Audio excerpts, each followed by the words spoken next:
গাজীপুরের চৌরাস্তায় 6টি বাস এখনো আটকে রেখেছে। বাধা দিয়ে বিদ্রোহী করে তোলা হয়, তাহলে কিন্তু এই বিদ্রোহী শিক্ষকরা সবকিছু তছনছ করে দিবে।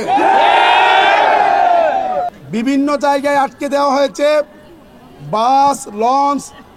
চাঁদপুরের এসপির নেতৃত্বে আমাদের শিক্ষকদের লঞ্চ আটকে দেওয়া হয়েছে, 400 শিক্ষকের, তাদেরকে নামিয়ে দেওয়া হয়েছে।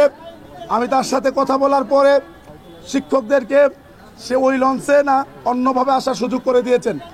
আমরা তার এই প্রক্রিয়ার এবং জোরপূর্বক শিক্ষকদেরকে বাধা দেওয়ার যে কাজটি করেছে, আমরা এর তীব্র নিন্দা জানাই।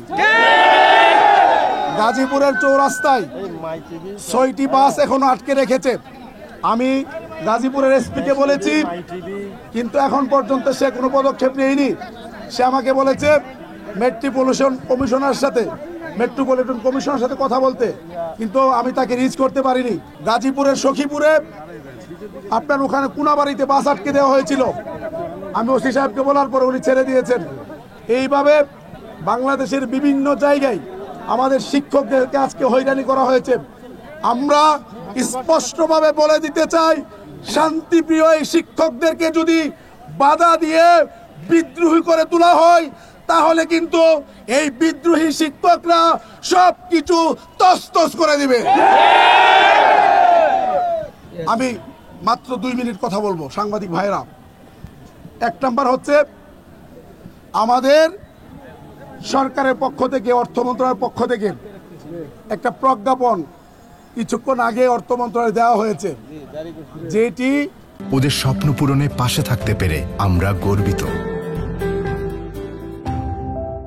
বহু আগে আমাদেরকে বলা হয়েছিল আন্দোলন শুরুর সময় যেটা দেয়া হবে, কিন্তু আমরা ওইটা তখন মানি নাই। 5%-এর ভিক্ষা আমাদেরকে দেওয়া হয়েছে। মানে আন্দোলন চলবে নাকি চলবে? আচ্ছা, আপনারা থামেন।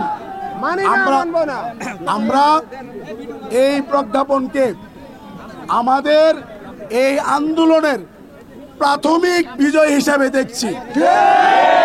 তবে আমাদের চূড়ান্ত বিজয় 20% বাড়ি ভাড়া এবং 1500 টাকা মেডিকেল ভাতা এবং কর্মচারীদের জন্য 75% উৎসব ভাতার প্রজ্ঞাপন যতক্ষণ না হবে, এই কর্মসূচি কর্মবিরতির কর্মসূচি